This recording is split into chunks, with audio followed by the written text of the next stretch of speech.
Hoo-wah, cha cha cha cha cha cha cha cha cha, hoo-wah, cha cha cha cha cha cha cha cha, hoo-wah, cha cha cha cha cha cha, woo!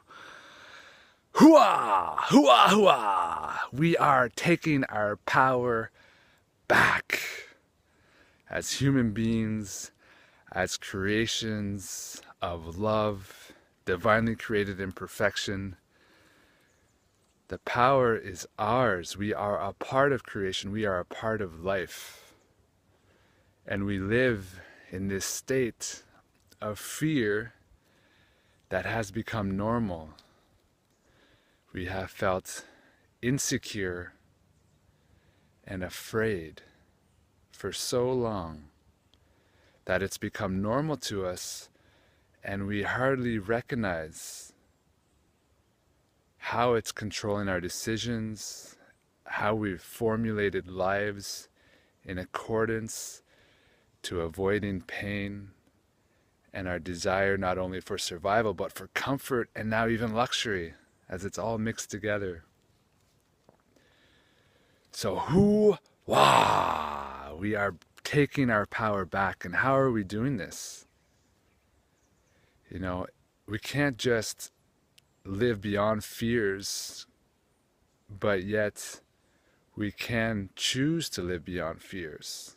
Fears may still exist, but they don't have to control us. We can observe them, hear them, but not need to respond towards them unless we choose to. We are free to take our power back, right now, today, in this moment, in each moment in time. So where and how do we do this? How do we recognize when it is fear that's controlling us?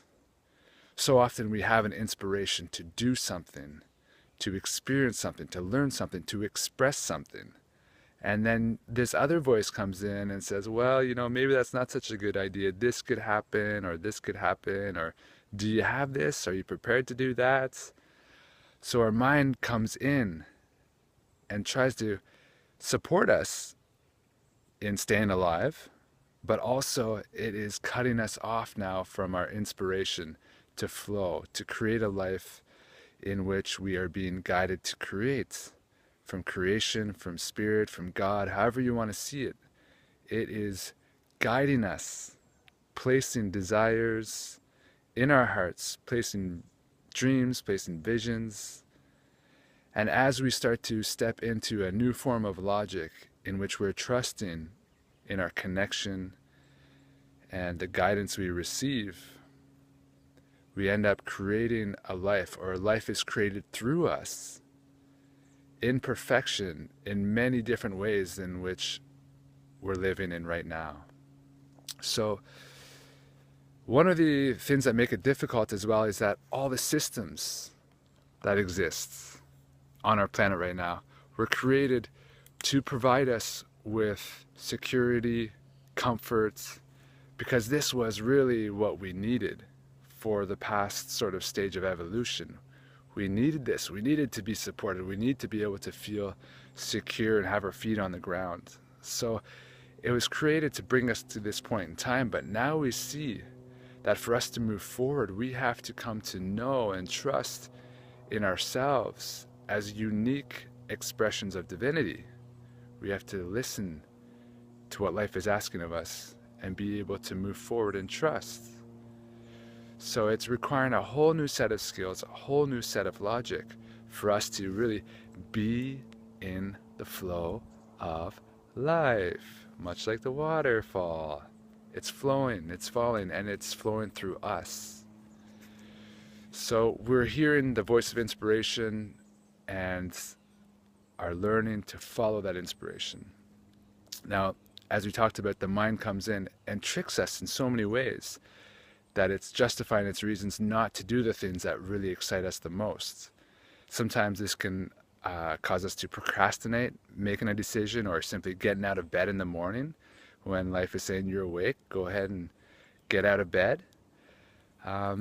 Instead, we may say, oh no, I just want to lay here longer and experience this. And we see that it doesn't really serve us in the short term or the long term in feeling better or enjoying our day.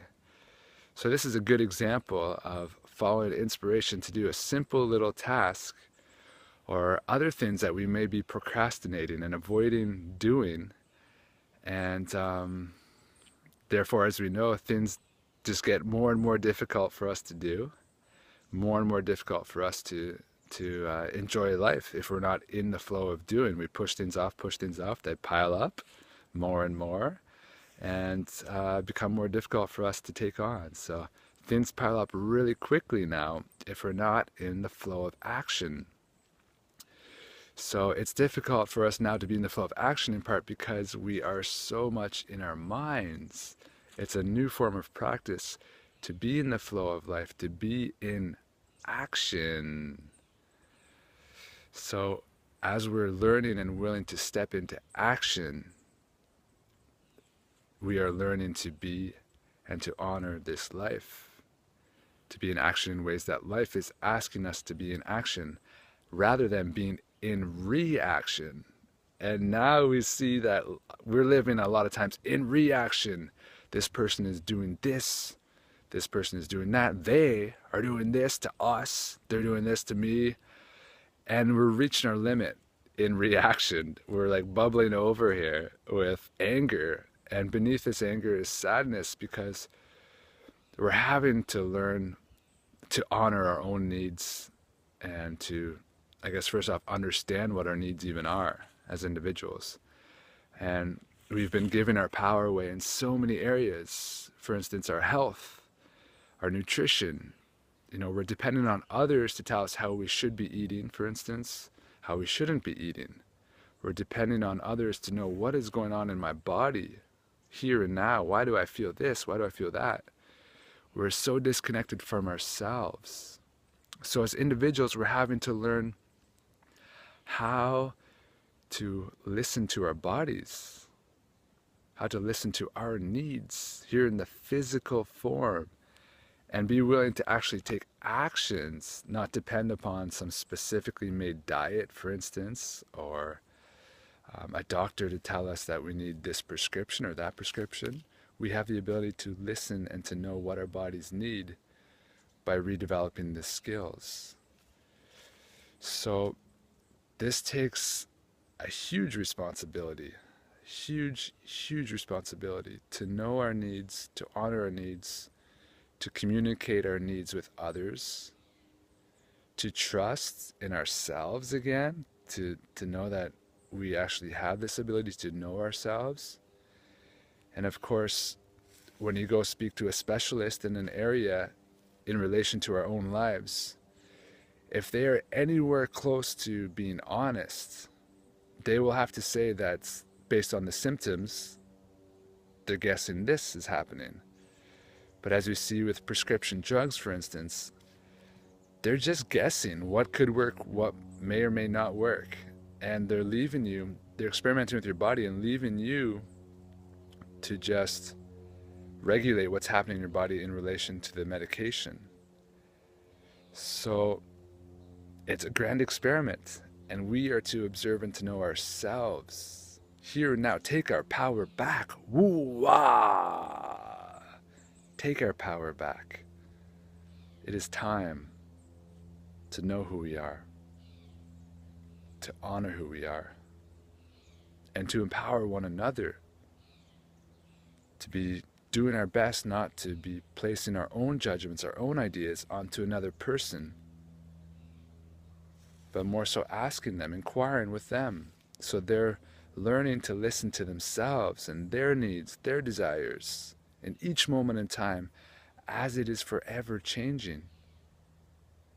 Nothing is ever black and white, so if we end up developing a rigidity of how things should be, what about in the next moment in time, when things may need to be a bit different? We may need to respond a bit differently.